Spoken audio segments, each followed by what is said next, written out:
Ya, pemirsa, kembali lagi bersama dengan kami, Akademi Ali Arkam. Kita akan melanjutkan pembahasan kita di sesi yang ke-12 mengenai kapital perbankan dan teori bunga. Ya, teman-teman, kalau kemarin kita sudah sempat menyinggung tentang kapital dagang dan bedanya dengan kapital industrial, kali ini kita akan membahas jenis yang lain lagi, yaitu kapital bunga. Nah, kalau kapital industrial itu menghisap surplus atau nilai lebih dari buruh, kemudian kapital dagang menyerap nilai lebih itu lagi dari buruh lewat proses pertukaran. Nah, kapital bunga ini agak berbeda. Jadi dia menyerap keuntungan dengan memberi kredit. Jadi dia beroperasinya itu dengan memberi kredit, kredit usaha kepada orang. Nah, kapitalis uang atau kapital bunga ini itu menyerap bunga. Jadi atau interest. Jadi dia mendapat keuntungannya itu dengan bunga ketika seorang meminjam kepada dia, dia membayar kembali dengan tambahan yang disebut bunga. Nah, modalnya dari mana dia bisa meminjamkan uang?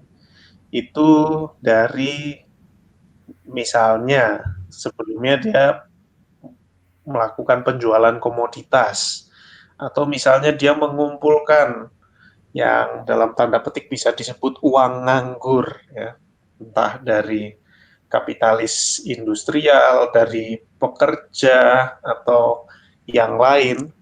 Dan di sini kita bisa melihat bahwa kapital itu pada hakikatnya harus selalu bergerak, berputar melalui proses sirkulasi. Nah, keberadaan kapital bunga ini itu menolong karena uang-uang yang dalam tanda petik menganggur itu bisa digerakkan untuk proses akumulasi kapital, dan disinilah peran kapital bunga, ya. Nah, beroperasinya agak ajaib kalau kapital bunga ini, ya. Jadi kalau kemarin kapital industrial melalui proses produksi, kapital bunga ini seolah-olah tidak. Jadi rumusannya itu dari M ke M aksen, dari uang modal awal menjadi M aksen dengan tambahan. Tapi tentu saja kita tahu bahwa tidak mungkin tanpa apa namanya melalui proses produksi, selalu terkait dengan itu. Tapi itu tidak terlalu kelihatan di sini. Nah, keberadaan kapital bunga ini juga menjadi kunci untuk terjadinya akumulasi secara kilat dalam tempo waktu yang cepat sekali. Kita tahu itu mengapa sebabnya bank gitu atau instrumen-instrumen keuangan itu sentral sekali posisinya dalam pembentukan kapitalisme. Ya, karena keberadaan tempat pemusatan uang sehingga bisa menjadi kapital, di mana orang yang membutuhkan itu untuk memulai proses akumulasi itu adalah kunci. Dengan demikian dimungkinkan untuk melakukan proses akumulasi secara kilat. Karena kita tahu sama-sama bahwa proses produksi itu dimulai dengan sejumlah modal untuk membeli alat-alat produksi dan juga tenaga kerja buruh.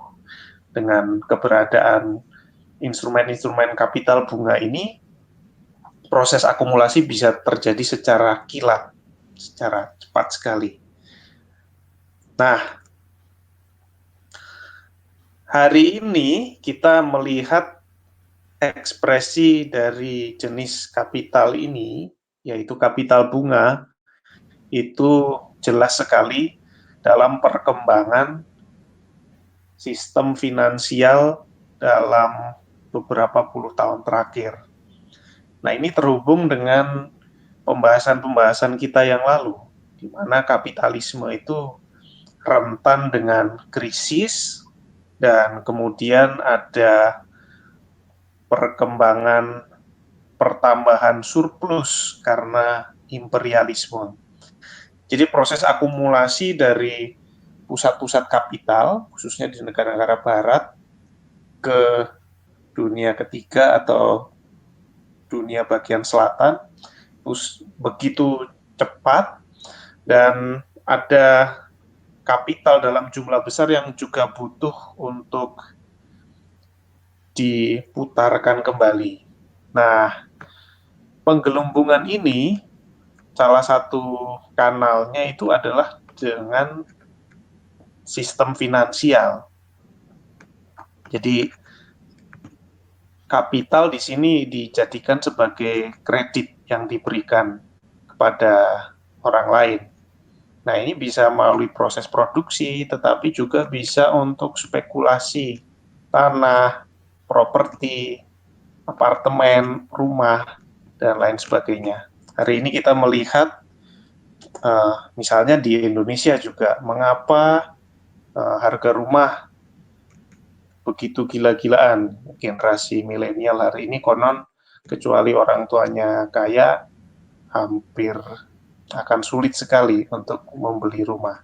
Nah, ini juga karena tanah dan properti itu menjadi objek dari spekulasi finansial. Nah, sistem finansial ini sifatnya spekulatif ya, operasi kapital di sini belum tentu terrealisasi.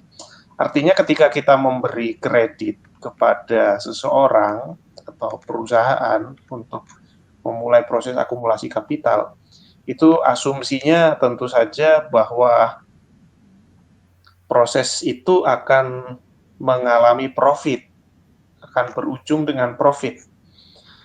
Tetapi masalahnya profit itu belum tentu terrealisasi karena ada berbagai macam faktor. Ada faktor overproduksi, ada faktor tendensi turunnya laba, dan lain sebagainya. Belum tentu lagi resiko-resiko produksi, kegagalan, atau kalah kompetisi. Nah, karena sifatnya yang belum tentu terrealisasi ini, maka dia rentan sekali. Dia rentan atau rawan mengalami overproduksi dan apa yang disebut sebagai pecah gelembung atau bubble burst. Nah, ini bisa kita lihat misalnya yang dekat adalah di tahun 2008, di mana krisis ekonomi di Amerika besar sekali dan dipicu oleh overproduksi di sistem finansial ini. Ya, antara lain adalah spekulasi di sektor perumahan. Nah, kita bisa lihat misalnya di Indonesia, di pusat-pusat Jakarta sekarang kita bayangkan saja itu rumah harganya berapa dan siapa kira-kira yang bisa membeli rumah-rumah itu.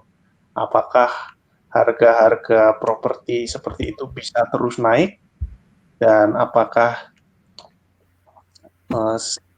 sampai kapan spekulasi di sektor ini bisa terrealisasi. Nah, ini yang membuat area atau sektor ini sangat tidak stabil.